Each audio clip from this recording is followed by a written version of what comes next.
My dad, Odie Patterson, also wrote poetry, and he worked at the Anthony Sale Barn for many years as a clerk.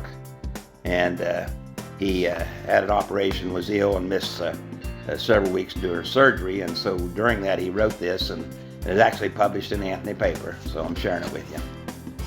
As I'm stranded here at home like a ship without a sail, I got to thinking about folks who work at the Anthony Sale.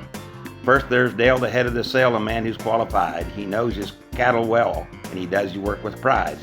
A real good guy to work for. He treats his help real nice during all the time I've worked for him, except maybe once or twice.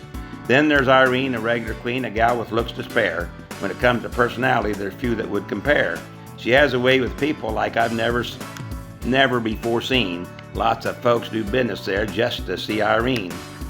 And then there's Maudine, who can look mean or she can be real kind, but she does her work as well as anyone you'll find. Now and then mistakes are made that seem beyond my power. The way Maudine lines them out, to her we must admire. Many times you'll see Doc Maniger when he doesn't care to talk. It's not because he's mad at all, it's just the way with Doc. You may see him mope along and you'd think he's on the pout. Don't think he's down on the world just because his shirt tail's out. And then there's Scott, who works a lot at his present place with a pocket full of pins and curly hair and a slight grin on his face. He's really steady on the job, whether skies be dark or sunny, and willing and glad to serve you and glad to take your money.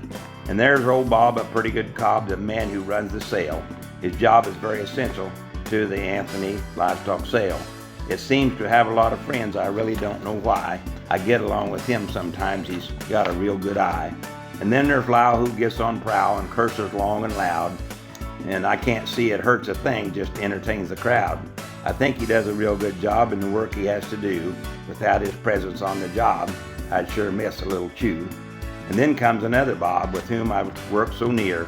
It would be most dependable if he weren't for hunting deer. When Bob is on the job, we get along good enough.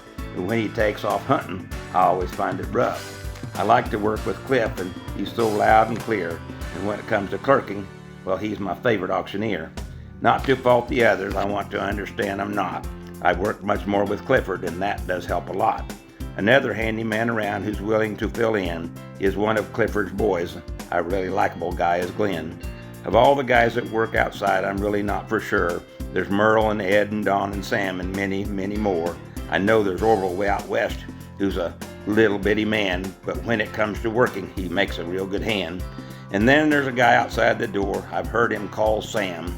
I don't know a thing about him. I doubt he's worth a D. Although he's been around a while, I've always wondered why. The only good I know of him, he will not tell a lie. Well, I feel I've said enough. We'll bring this to an end. If everything works out okay, I'll see you folks again.